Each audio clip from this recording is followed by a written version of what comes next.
Bismillahirrahmanirrahim. Assalamualaikum warahmatullahi wabarakatuh. Perkenalkan, nama saya Diana Ulansa Fitri dengan NIM K43180919. Di sini saya akan menjelaskan tentang sistem endokrin pada manusia yang merupakan tugas dari mata kuliah anatomi fisiologi manusia. Baik, saya mulai yang pertama. Berikut ini adalah rincian yang akan saya bahas pada kesempatan kali ini. Yang pertama itu pengertian dari sistem endokrin. Yang kedua tentang hormon. Yang ketiga tentang organ utama dalam sistem endokrin. Yang keempat adalah kesimpulan. Dan yang terakhir adalah referensi. Apakah kalian mengetahui apa pengertian dari sistem endokrin? Ya, benar sekali. Jadi, sistem endokrin merupakan suatu sistem yang bekerja dengan perantara hormon yang dihasilkan oleh kelenjar endokrin. Kelenjar endokrin merupakan kelenjar buntu atau hasil dari sekresi langsung masuk ke dalam darah dan cairan limfe, kemudian beredar dalam jaringan tanpa melalui duktus atau saluran. Kelenjar dikelompokkan menjadi dua bagian, yaitu eksokrin dan endokrin. Jika kelenjar mensekresikan sekretnya ke permukaan bebas melalui suatu duktus disebut kelenjar eksokrin. Sedangkan jika kelenjar mensekresikan sekretnya secara langsung ke dalam darah, maka itu disebut dengan kelenjar endokrin. Kelenjar endokrin atau kelenjar buntut merupakan kelenjar yang mengirim hasil sekresinya langsung ke dalam darah yang beredar dalam jaringan kelenjar tanpa melewati duktus atau saluran dan menghasilkan sekresi yang disebut hormon. Nah, kemudian apa itu hormon? Hormon adalah zat kimia yang dilepaskan ke dalam darah yang mempengaruhi kegiatan di dalam sel. Hormon merupakan zat kimia yang bersifat katalis atau pengubah, di mana hormon tidak mengalami perubahan dalam zatnya saat bekerja mengubah komposisi-komposisi dalam sel. Hormon berperan sebagai pembawa pesan untuk mengkoordinasikan sejumlah kegiatan berbagai organ tubuh. Sebagian besar hormon merupakan protein yang terdiri dari rantai asam amino dengan panjang yang berbeda-beda. Sisanya merupakan steroid, yaitu zat lemak yang merupakan derivat dari kolesterol. Hormon akan memberikan respon atau efek hanya pada sel targetnya, yaitu sel yang memiliki reseptor spesifik untuk hormon tersebut. Sel yang bukan merupakan sel target untuk hormon tersebut tidak memiliki reseptor spesifik ini dan tidak dipengaruhi oleh hormon. Ilmu yang mempelajari tentang hormon dan organ endokrin disebut endokrinologi. Hormon disekresikan dalam jumlah yang sangat kecil sehingga konsentrasinya dalam darah sangat rendah. Namun, karena mereka beraksi pada sel yang memiliki reseptor spesifik, sehingga tidak diperlukan jumlah besar untuk memberikan efek. Secara kimia, hormon dapat dikelompokkan ke dalam dua kelompok besar, yaitu steroid yang diturunkan dari kolesterol dan non-steroid yang diturunkan dari asam amino, peptida, atau protein menurut Khalik 2016.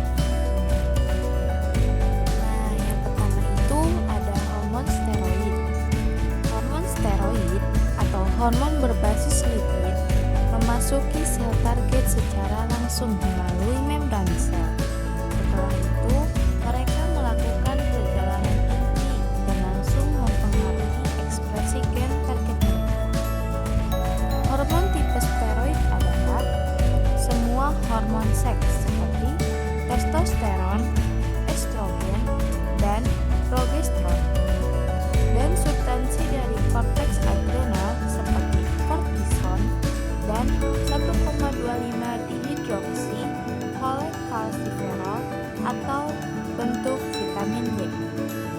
Karena steroid semua merupakan derivat kolesterol, mereka disebut juga steroid.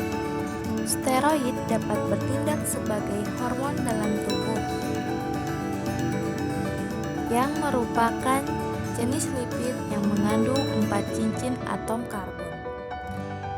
Secara khusus, kita melihat bahwa semua steroid memiliki 3 cincin karbon, 6 sisi, dan 1 cincin karbon 5 sisi. Namun, steroid yang berbeda memiliki gugus fungsional yang terpasang berbeda. Kita ingat bahwa gugus fungsional adalah kelompok atom yang sering kita temukan bersama-sama yang memiliki perilaku tertentu.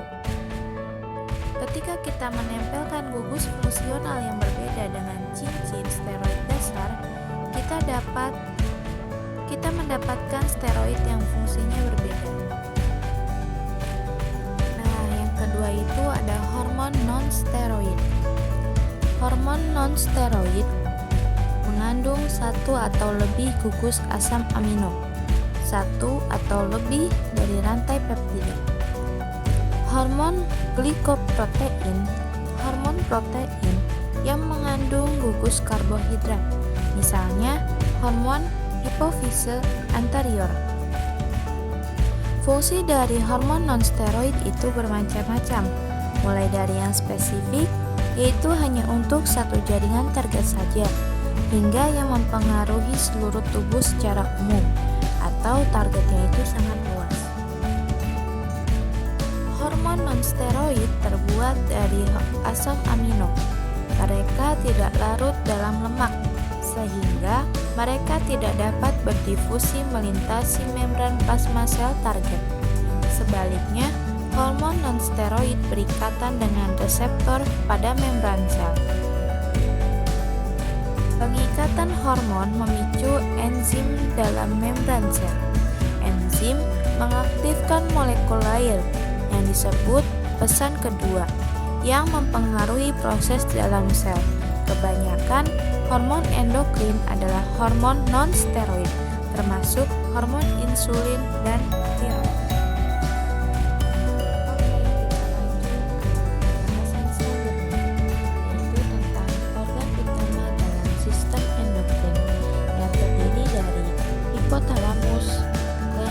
Hipofise, kelenjar pineal, kelenjar tiroid, kelenjar paratiroid, kelenjar suprarenal, kelenjar pankreas, kelenjar adrenal, kelenjar timus, testis, dan ovarium.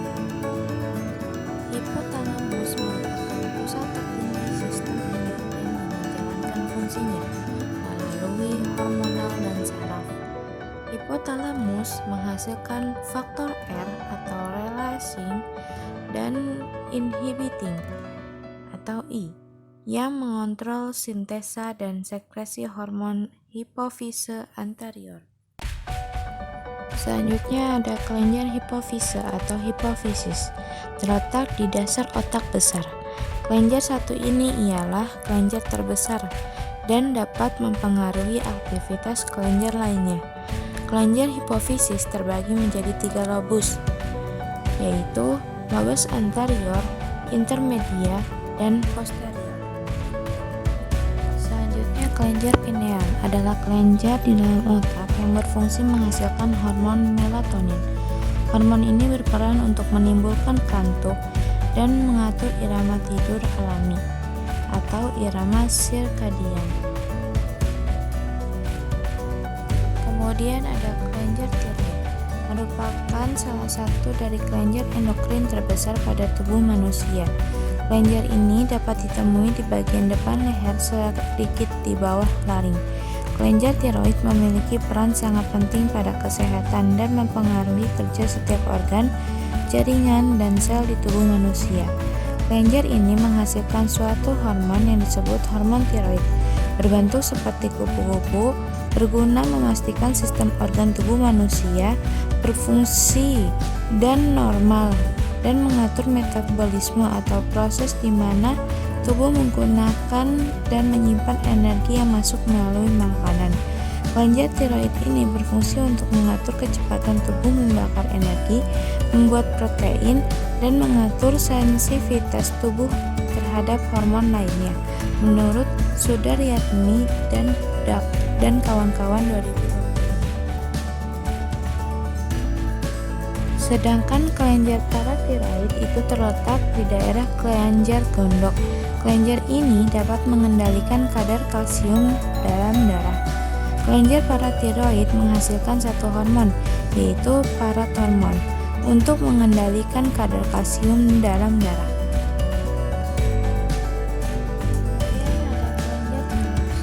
Kelenjar timus adalah kelenjar yang terletak di tengah rongga dada, tepatnya di belakang tulang dada dan di antara paru-paru. Bentuknya menyerupai tabung kecil dan terdiri atas dua bagian yang berukuran sama. Kelenjar ini menghasilkan satu hormon, yaitu timosin, untuk membantu sistem kekebalan tubuh. Kelenjar suprarenal terletak di kutub atas ginjal, sehingga disebut juga suprarenal. Terbagi menjadi dua lapisan, yaitu lapisan medula adrenal yang menghasilkan katekolamin dan korteks adrenal yang menghasilkan steroid. Kelenjar adrenal terletak di atas ginjal.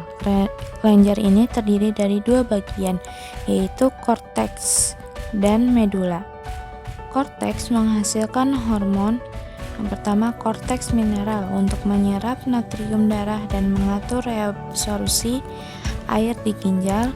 Kemudian ada glukokortikoid untuk mengubah protein menjadi glikogen, mengubah glikogen menjadi glukosa, dan menaikkan kadar gula pada darah. Kemudian ada androgen untuk membentuk sifat kelamin sekunder laki-laki. Selanjutnya itu ada medula yang menghasilkan hormon adrenalin untuk mengubah glikogen dalam otot menjadi glukosa dalam darah. Selanjutnya ada kelenjar pankreas. Terletak di dekat ventriculus atau lambung. Kelenjar ini menghasilkan dua hormon, yaitu insulin untuk mengubah glukosa menjadi glikogen pada hati, karenanya kadar gula darah akan turun. Kemudian glukogen untuk mengubah glikogen menjadi glukosa, karenanya kadar gula darah akan naik. Kemudian ada kelenjar testis. Kelenjar ini terletak di bagian interstitial testis. Kelenjar ini dibentuk oleh sel-sel Leydig yang menghasilkan hormon relaksin dan testosteron. Hormon relaksin berperan dalam mengatur relaksasi otot-otot yang berkaitan dengan sifat kelamin.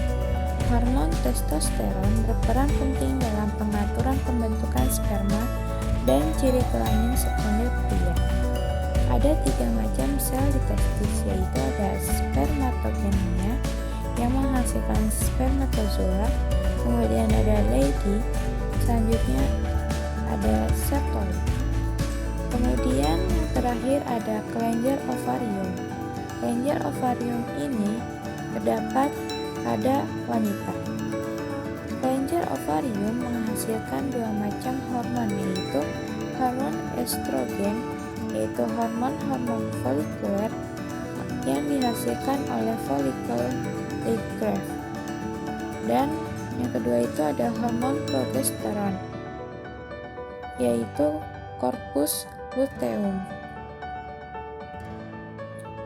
Hormon progesteron berperan penting dalam mengatur siklus menstruasi, perkembangan ovum, dan ciri kelamin sekunder wanita. Sedangkan hormon estrogen berperan penting dalam mengatur siklus menstruasi dan mengatur sistem reproduksi.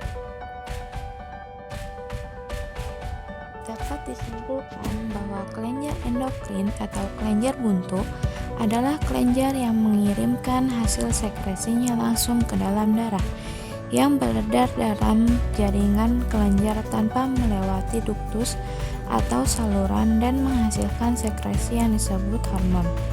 Hormon adalah zat kimia yang lepas ke dalam darah yang mempengaruhi kegiatan di dalam sel. Hormon merupakan zat kimia yang bersifat katalis atau pengubah, di mana hormon tidak mengalami perubahan dalam zatnya saat bekerja mengubah komposisi-komposisi dalam sel. Hormon berperan sebagai pembawa pesan untuk mengkoordinasikan sejumlah kegiatan sebagai organ tubuh. Sebagian besar, hormon merupakan protein terdiri dari rantai asam amino dengan panjang yang berbeda-beda. Sisanya merupakan steroid. Hormon umumnya menghasilkan satu atau lebih perubahan. Berikut ini adalah perubahannya. Yang pertama, merubah permeabilitas membran plasma atau potensial membran atau keduanya melalui pembukaan atau penutupan kanal ion. Kedua, menstimulasi sintesis enzim atau protein lainnya dalam sel. Yang ketiga, mengaktifkan atau menonaktifkan enzim. Yang keempat, menginduksi aktivitas sekresi. Yang kelima, menstimulasi mitosis.